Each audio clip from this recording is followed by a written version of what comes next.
Okay, people, we're talking old school technology here. Corded power tools, I know.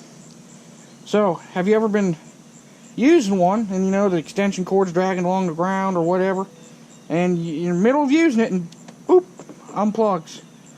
You gotta go plug it in. So there's a simple trick.